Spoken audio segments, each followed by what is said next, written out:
Care taker government جو ہے اس کا صرف مقصد ہوتا ہے الیکشن کروانا. جیل میں اس لیے ڈالنا چاہتے ہیں کہ یہ چاہتے ہیں کہ میں کیمپین نہ کروں. ریسنٹلی آپ نے پرویز الہی کو صدر بھی بنایا پارٹی کا. اگر آپ جیل میں جاتے ہیں تو کیا وہ پارٹی کی قیادت سنبھالیں گے؟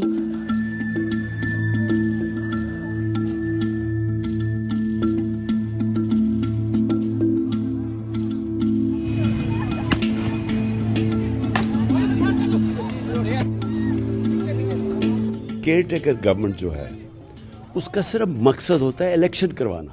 یہ ان کو کوئی الیکٹڈ گورنمنٹ تو نہیں ہے, یہ تو آئی تھی الیکشنز کروانے کے لیے. تو الیکشن اناؤنس ہو گئے ہیں, الیکشن کی مہم ہو رہی ہے. اس کے اوپر مجھے ابھی تک سمجھ نہیں آئی کہ کیسے ایک گورنمنٹ اس کو فیصلہ کرتی ہے کہ آپ اس کو بین کر دیں. یہ کیسے ہو سکتا ہے؟ یہ تو کانٹرڈکشن ان ٹرمز ہیں کہ یا آپ الیکشنز کروائیں یا نہ. اگر الیکشنز کروا رہے ہیں تو کیمپین اور ریلی کے بغیر الیکشنز کیسے ہوتی ہے؟ یہ انتشار چاہتے تھے, اور اگر ہم چاہتے سارا دن لڑائی ہونی تھی, رات تک چل رہی تھی. لیکن ہم نے یہ فیصلہ کیا کہ ان کو ہم موقع نہیں دینا چاہتے کہ یہ کوئی انتشار کو وجہ بنا کے الیکشن سے نکل جائیں.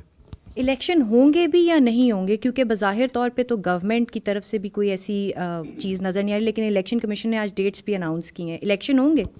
دیکھیں, الیکشن کمیشن نے تو ڈیٹس اناؤنس کیے کیونکہ سپریم کورٹ نے حکم کیا ان کو, لیکن گورنمنٹ ابھی تک کوئی نظر نہیں آ رہی کہ گورنمنٹ الیکشن کروائے گی. ابھی تک ہر قسم کا بہانہ دیا جا رہا ہے کہ کیوں الیکشن نہیں ہونا چاہیے. اور یہ جو ہمیں سب سے خوف ہے کہ یہ کوئی کسی کو قتل کروائیں گے, کوئی بڑی پرسنالٹی کو, جس طرح بے نظیر کا قتل ہوا تھا, یا یہ انتشار جس طرح آج انہوں نے کیا ہے. تو ان کی کوشش یہ ہے کہ کسی طرح الیکشن سے نکلیں. اگر الیکشن نہیں ہوتے اس ٹائم پہ جو اناؤنس کیا گیا, پھر آپ کیا کریں گے؟ سب سے پہلے تو یہ کنٹیمپٹ آف کورٹ ہے. یہ سپریم کورٹ کا جو حکم ہے الیکشن کروانے کا, اور جو آئین واضح کہتا ہے کہ ہم نے جب اپنی دونوں گورنمنٹس ہم نے ڈیزولو کی تو آئین کہتا ہے 90 دن میں الیکشن ہوگا. سپریم کورٹ کے 5 ججز کہتے ہیں کہ 90 دن میں الیکشن ہونا ہے. گورنمنٹ کہہ رہی ہے نہیں ہونا, اور سپریم کورٹ نے جب حکم دے دیا, اور اگر یہ الیکشنز نہیں کروائیں گے تو اس کا مطلب آئین تو ختم ہو گیا اور قانون پاکستان میں ختم ہو گیا. جب سپریم کورٹ کے فیصلے کے اوپر عمل نہ ہو تو ملک تو بنانا ریپبلک بن گیا. اچھا, آپ کے سیاسی حریف یہ بھی تنقید کر رہے ہیں کہ آپ کورٹ میں پیش ہونے کے لیے ٹھیک نہیں ہیں, صحت یاب نہیں ہے, لیکن آپ الیکشن مہم کے لیے قیادت کر سکتے ہیں.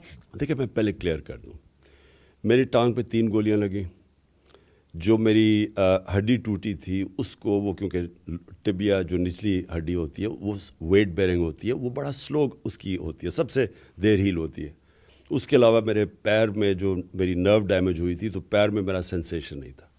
تو ڈاکٹرز نے روکا ہوا تھا کہ گھر سے باہر جاؤ, اور اسپیشلی پبلک جگہ پہ نہ جاؤ, کیونکہ اگر کوئی بھی جھٹکا پڑ جاتا تو پھر سے یہ کاسٹ میں چلا جانا تھا پیر. تو پہلے تو میں اس لیے نہیں اٹینڈ کر سکا. اس کے بعد میں نے اٹینڈ کی, میں لاہور ہائی کورٹ بھی گیا, میں اسلام آباد بھی گیا ہائی کورٹ. پرابلم وہاں یہ ہو گیا کہ وہاں کوئی کسی قسم کی سیکیورٹی نہیں تھی. تو ہم نے صرف, ہمارے وکیل نے کہا کہ آپ سیکیورٹی گارنٹی کریں, اور اگر نہیں کر سکتے تو ویڈیو کانفرنسنگ پہ کر لیں. آج کل تو ویڈیو کانفرنس استعمال کرتی ہیں عدالتیں. تو صرف یہ ہے. ان کیسز سے نکل پائیں گے؟ اور کیا آپ کے پاس ایسی کوئی اطلاع ہے کہ, یا آپ کو لگتا ہے کہ آنے والے دنوں میں آپ کو گرفتار بھی کیا جا سکتا ہے؟ اور اگر گرفتاری ہوتی ہے تو پھر کیا ہوگا آپ کی پارٹی کا؟ دیکھیں, کیسز تو فریولس ہیں, لیکن جیل میں یہ ڈالنا چاہتے ہیں, وہ جیل میں اس لیے ڈالنا چاہتے ہیں کہ یہ چاہتے ہیں کہ میں کیمپین نہ کروں. یہ میچ کھیلنا چاہتے ہیں کیپٹن کے بغیر, اور ان کو ڈر لگا ہوا ہے کہ کسی نہ کسی طرح اگر ڈسکوالیفائی ہو جاؤں یا میں جیل میں چلا جاؤں تو ان کے کسی طرح یہ ان کی چانسز بہتر ہو جائیں گی میچ جیتنے کے لیے, الیکشنز کے لیے. ابھی ریسنٹلی آپ نے پرویز الہی کو صدر بھی بنایا پارٹی کا. اگر آپ جیل میں جاتے ہیں تو کیا وہ پارٹی کی قیادت سنبھالیں گے؟ نہیں, دیکھیں, وائس چیئرمین ہوتا ہے جو کہ نمبر 2 ہوتا ہے پارٹی کا. پرویز الہی کو ہم نے آنر اس لیے کیا کہ ان کے اوپر بڑا پریشر ڈالا پاکستان کی اسٹیبلشمنٹ نے کہ وہ ہماری پارٹی چھوڑ دیں, وہ نون لیگ کو جوائن کر لیں. ان کو پھر ہر قسم کا دھمکیاں دی گئیں. تو وہ جب اتنے مشکل وقت میں ہمارے ساتھ کھڑے ہوئے تو ہم نے ان کو آنر کرنا تھا کہ ان کو پوزیشن دینی تھی پریزیڈنٹ کی. ہماری پارٹی کی پوری ہائرارکی بنی ہوئی ہے, ایک آرگنائزیشن سسٹم ہے. میں جیل میں جاتا ہوں تو وہ فنکشن کریں گے. آپ جیل میں ہوتے ہیں تو اس کے بعد کتنے امکانات ہیں کہ آپ آنے والے الیکشنز میں آپ لوگ کامیاب ہو پائیں گے؟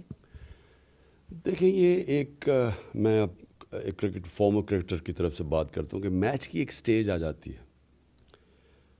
وہ سٹیج آ جاتی ہے کہ جب ابھی میچ چل رہا ہوتا ہے لیکن میچ اب جیت چکے ہوتے ہیں. یہ میچ اب یہ نہیں جیت سکتے. دو سربراہ سمجھے جاتے ہیں، ایک ملک ایک پرائم منسٹر، دوسرا آرمی چیف. سسٹم چینج ہوا، کیئر ٹیکر گورنمنٹ بھی آئی، آرمی چیف بھی چینج ہوا. حالات چینج ہوئے آپ کے لیے اسپیشلی سسٹم کی طرف سے اور فوج کے ادارے کی جانب سے؟ ہمارے لیے کوئی فرق نہیں پڑا. ہم یہ امید رکھ رہے تھے کہ جب وہ جس نے جنرل باجوہ نے گورنمنٹ کرائی تھی تو جب نیا چیف آئے گا چینج آئے گا. ابھی تک کوئی چینج نہیں، بلکہ کئی طرح تو سختی بڑھ گئی ہے. سیاسی جماعتیں تمام کہتی ہیں آپ ان کے ساتھ بیٹھنے کو تیار نہیں ہیں، پر آرمی چیف کی طرف دیکھ رہے ہیں، تو کیا اس میں حقیقت ہے؟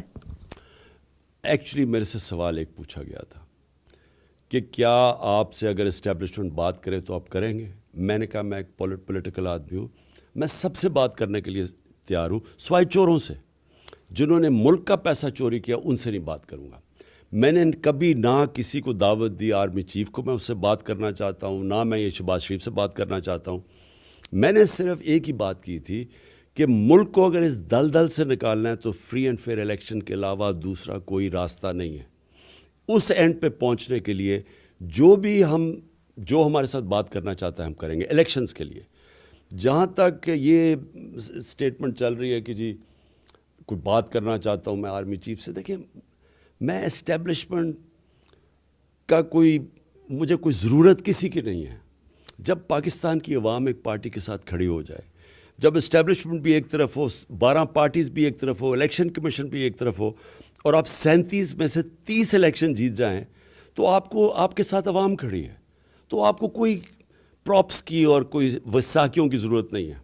آخری سوال پوچھنا چاہوں گی، آپ سب کو کہتے ہیں کہ انہوں نے چوری کی ہے، الزامات آپ کی جانب سے اس طرح کے لگائے جاتے ہیں، جب اس میں سب سیاستدان بھی شامل ہیں، ادارے بھی شامل ہیں، تو پھر بیٹھیں گے کس کے ساتھ اور معاملات پاکستان کے کیسے آگے بڑھیں گے؟ لیکن بیٹھنے کی ضرورت کیا ہے؟ ہم تو الیکشنز چاہ رہے ہیں. الیکشن تو اب ہو رہے ہیں، 2 صوبوں کے تو اب الیکشنز ہونے ہیں.